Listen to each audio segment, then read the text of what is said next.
నమస్తే అండి. ఈ స్క్రీన్ పైన చూపిస్తున్న ఆ తల్లిది నల్గొండ జిల్లా. నల్గొండ జిల్లా పక్కన ఒక కుగ్రామం, సాలివార గ్రామం, ఒక కుగ్రామం చెందిన ఆమె. ఈ తల్లిని చూస్తే ఎవరైనా, మనసున్న వాళ్ళు ఎవరైనా, ఈవిడ యథార్థ ఘటన విన్నాక మనసుకి ఎవరికైనా బాధ కలగవలసిందే. తనకిద్దరు కొడుకులు, ఒక కుమార్తె. పెద్ద కొడుకు పోలీస్ డిపార్ట్మెంటు, చిన్న కొడుకు ప్రైవేటు సెక్టార్లో జాబు. ఒక కోడల్ని అయితే బీఈడీ కూడా చేయించింది. తన తల్లి ఇచ్చిన 12 ఎకరాల భూమిని సాగు చేసుకుని కష్టపడి 3 కిలోమీటర్లు వెళ్ళి సాగు చేసి, గేదెలు మేపి, పాలు అమ్మి, ఇంటింటికి వెళ్ళి చాలా అష్టకష్టాలు పడి, ఆ వరి చేల్లో మందులు కొట్టి, ఆ చేల్లో అక్కడ ఆ పంట చేల్లో నానా ఇబ్బందులు పడి ఆ 12 ఎకరాలకి సాయం 6 ఎకరాలు యాడ్ చేసుకున్నది. ఆవిడ కష్టపడి ముక్కలు చేసి ఆ పొలాన్ని పెంచింది. అలాగే ఒక స్థలాన్ని కొనుక్కొని తన స్వాస్థాలతో ఒక చిన్న ఇల్లు కట్టుకుని పిల్లల్ని ఎక్కడెక్కడో సెటిల్ చేసి మంచి మంచి సిటీస్లో పెట్టి వాళ్ళకి ఎడ్యుకేషన్ ఇప్పించి చదివించింది ఆవిడ. ఇప్పుడు ఆస్తి కోసం ఆ తల్లిని బెదిరించి, నిన్ను ఆస్తి రాయకపోతే నేను చంపేస్తాం, నువ్వు చచ్చిపోయినట్టు కూడా సాక్ష్యాధారం లేకుండా చేయగలమని చెప్పి ఆ తల్లిని చాలా కషాయంగా బెదిరించి ఆస్తి రాయించేసుకున్నారు. 2019లో ఈవిడ ఆస్తి బెదిరించి రాయించుకున్నారు. ఈ కూతురు ఇంట్లో చానాళ్ళు ఉంది. ఈమె భర్తకి కిడ్నీ ప్రాబ్లం వచ్చినప్పుడు డయాలసిస్కి అది అల్లుడు కూతురే తీసుకెళ్ళారు. ఇప్పుడు ఇంకా ఎన్నాళ్ళు నేను మీ ఇంట్లో ఉంటాను అని చెప్పి బాధపడి ఇంకా మానవ హక్కుల కమిషన్ని రక్షణ కోరుతుంది ఆవిడ. తన ఆస్తి తనకి ఇప్పించి నాకు న్యాయం చెయ్యండి, నాకు మరణ భయం ఉందని చెప్పి. ఎంత విషాదకరమైన సంఘటన. తన కొడుకు ఇంట్లో కొన్నాళ్ళు ఉన్నప్పుడు కోడలు ఇంట్లో టాయిలెట్కి వెళ్ళొద్దు, బయట టాయిలెట్కి వెళ్ళమన్నప్పుడు కూడా ఆ కొడుక్కి నీ భార్య ఇలా ఉంటుందని చెప్పుకోలేని పరిస్థితి ఆమెది. ఎన్నో కష్టాలు పడి, ఎన్నో బాధలు పడి తన కోడలు అక్క చెల్లెల్నే, తన 2 కొడుకులు పెళ్లి చేసుకుని పేదింటి పిల్లలైనా అక్క చెల్లెళ్ళు నాకు అనుకూలంగా ఉంటారని చెప్పి పిచ్చిదానిలా పెళ్లి చేసింది ఆమె.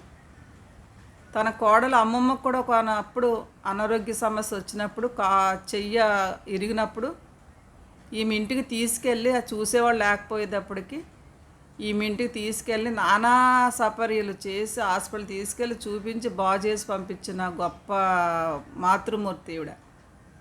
అలాంటిది ఈవిడ ఇప్పటికి ఆవిడకి ఇంచుమించు 70 సంవత్సరాలు ఉంటాయి. ఎన్నాళ్ళు బతుకుతారు?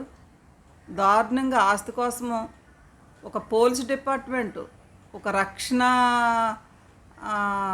ఒక చట్టం రక్షణ ఇచ్చే బాధ్యత గల ఉద్యోగంలో ఉండి తన తల్లిని బెదిరించటం, చంపేస్తాను అనటం, బెదిరించి ఆస్తి రాయించుకుని రోడ్డు మీదకి వదిలేయటం అనేది చాలా దారుణమైన సంఘటన. కొంతమంది ఇలాంటి కొడుకులు పుట్టి కన్నా చనిపోతే బాగుండు అని అనుకుంటారు. అందులో తప్పేం లేదు, చనిపోయినా పర్వాలేదు. కన్న తల్లిదండ్రులు ఎన్నో కష్టాలు కూర్చి వాళ్ళ ఆశలు, ఆశలు, వాళ్ళ కోరికలన్నీ నెరవేర్చుకుంటాం మానేసి మరీ వీళ్ళకి పిల్లల కోసం అన్ని త్యాగాలు చేసి పెంచి పెద్ద చేస్తే ఈ రోజున వీళ్ళకి రెక్కలు వచ్చి ఎక్కడికి వెళ్ళిపోయిందే కాకుండా ఆ కొడుకులకి 1,50,000 2 లక్షల సాలరీస్ వస్తున్నాయంట. ఇంత సాలరీస్ వచ్చి కూడా తల్లి దగ్గర 5 లక్షల రూపాయలు లాగేసుకుని పొలము రాయించుకుని ఇల్లు కూలగొట్టేసి ఆ తల్లిని దిక్కులేని అనాథలా చేసిన దుర్మార్గమైన కొడుకులు. ఇంకా ఈ భూమాత ఇలాంటి దుర్మార్గులను ఎలా తట్టుకుంటుందో అర్థం కాదు. చాలామంది ఆడవాళ్ళు కూడా మారాలండి. ఎందుకంటే మన భర్త తల్లిదండ్రులను అయితే ఒకలాగా, మన తల్లిదండ్రులనే తొక్కలాగా. మన ఇంట్లో తల్లిదండ్రులని మన తమ్ముడు భార్యో, మన మన అన్న భార్యో చూడకపోతే మనము చాలా బాధపడిపోతూ ఉంటాం కదా. అయ్యో మా అమ్మకి మా నాన్న చూసేవాళ్ళు లేరు, మా అమ్మ మా నాన్న సరైన తిండి తింటున్నారో లేదో, మా అమ్మ మా నాన్న ఎలా ఉంటున్నారో లేదో, మా వదిన చూడదు, లేకపోతే మా మరదలు చూడదు అని చెప్పి బాధపడిపోతూ ఉంటారు కదా. మరి మీ ఇంట్లో మీ భర్తని కని మోసి పెంచిచ్చిన మీ భర్తని దూరం చేసేసి మీరు స్వేచ్ఛగా మీరు సెపరేట్గా ఉంటూ, మీ భర్త తల్లి ఉందో తండ్రి ఉన్నాడో వాళ్ళు తింటున్నారా తాగుతున్నారా ఉన్నారా లేదని కూడా అసలు ఆలోచన కూడా భర్తకు రానివ్వకుండా దుర్మార్గంగా ఉంటారు. ఒకవేళ ఈ భార్య దుర్మార్గులు అయితే అయింది, కానీ కొడుకుల సంస్కారం ఏమైపోతుంది. భార్యకి జడిచిపోయి ఆడంగిల్లాగా తన తల్లిదండ్రుల్ని చూసుకోకుండా ఓల్డేజ్ హోమ్లకి వేస్తున్న దుర్మార్గపు కొడుకుల్ని నరికి నరికి ముక్కలు చేసి చంపాలి. నీకు జన్మనిచ్చిన నీ తల్లిదండ్రులని ఆస్తి కోసము వాటి కోసమేనా నువ్వు చారదీసి అవి రాయించేసుకుని తర్వాత వాళ్ళని గెంటేసేసేది? దాంతో రుణం తీరిపోయిందా? తల్లిదండ్రులని అంత దుర్మార్గంగా మీరు చూడకుండా ఓల్డేజ్ హోమ్లకు వదిలేసేసి, ఎక్కడెక్కడో వదిలేసి, ఇప్పుడే వస్తానని చెప్పి బస్ స్టాండ్లో వదిలేసేసి, ఎక్కడెక్కడో రైల్వే స్టేషన్లో వదిలేసేసి వెళ్ళిపోతూ ఉంటుంటే, స్వచ్ఛంద సంస్థలు ఉన్నాయి కాబట్టి ఓల్డేజ్ హోమ్లు చూసేవాళ్ళు ఇంకా మహానుభావులు ఉన్నారు కాబట్టి సరిపోతుంది. ఈ ఓల్డేజ్ హోమ్లు లేకపోతే ఇప్పుడున్న ఈ పెద్దవాళ్ళందరూ ఏమైపోదురో. ఇంట్లో టార్చర్ భరించలేక, ఎవరికి చెప్పుకోలేక, కక్కలేక మింగలేక కొంతమంది ఓల్డేజ్ హోమ్లకి వెళ్ళిపోతున్నారు.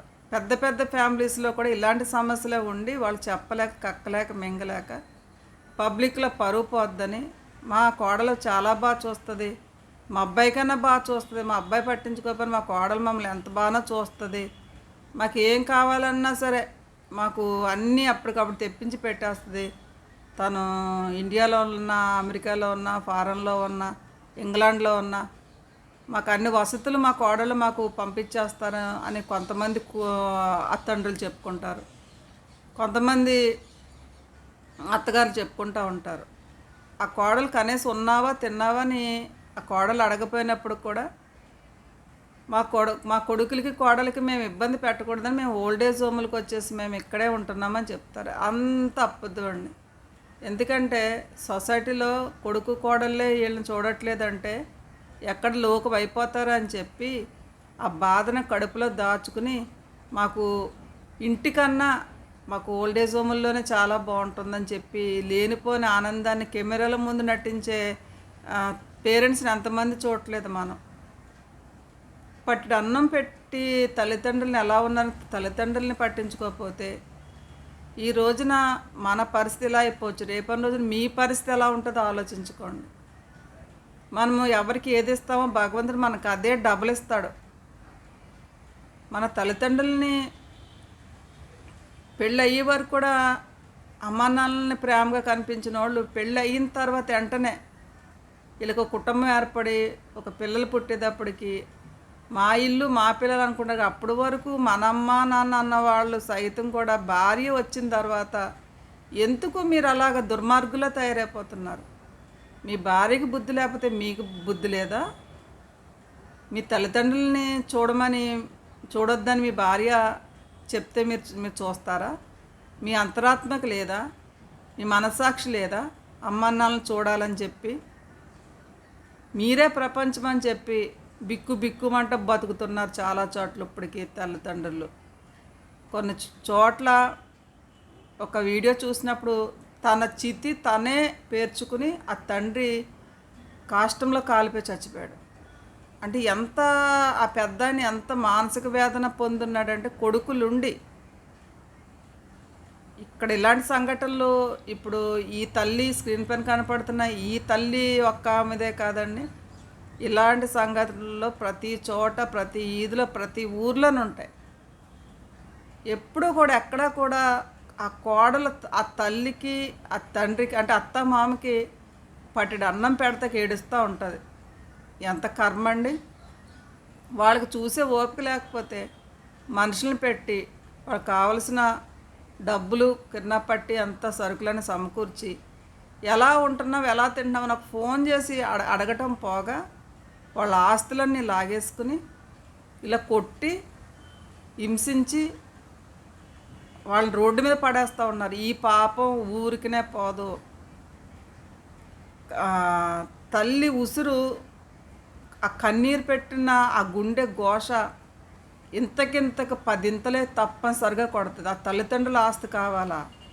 ఆ తల్లిదండ్రులు సంపాదించిన ఆస్తి, నగలు ఇవన్నీ కావాలి, కానీ ఆ తల్లిదండ్రులు అక్కర్లేదా? చాలామంది మీ అమ్మ మీ నాన్న ఏమి ఇచ్చారని అడుగుతూ ఉంటారు. అమ్మ నాన్న ఏమి ఇచ్చారు అని కాదు, జన్మనిచ్చారు, మమ్మల్ని పెంచారు, మమ్మల్ని పెద్ద చేశారు, మమ్మల్ని ఎంత గొప్పలు చేశారు అని చెప్పకపోగా మా అమ్మ మా నాన్న నాకు ఏమి ఇవ్వలేదు, నేను కష్టపడి సంపాదించుకున్నాను. ఆ కష్టపడి సంపాదించుకుంటాక ఆ తల్లిదండ్రులు ఎంత విద్య నేర్పారు, ఎంత వినయం నేర్పారు, ఎన్ని పరిగణలేక లేదు. మీరు ఈ రోజున 4 డబ్బులు సంపాదించుకుని మీరు బతికేస్తున్నారు. కానీ అందరినీ అనట్లేదండి, చాలామంది కూడా తల్లిదండ్రుల్ని, అత్తమామల్ని ఇప్పటికీ కూడా వాళ్ళు ఎక్కడే దేశ విదేశాలు ఉన్నప్పటికీ కూడా వాళ్ళు ఎలా ఉన్నారు, వాళ్ళు ఉన్నారా, తిన్నారా, తాగారా అని చెప్పి పట్టించుకుని వాళ్ళ యోగక్షేమాల కోసం అహర్నిశలు కష్టపడే కొడుకులు ఉన్నారు, కోడళ్ళు ఉన్నారు.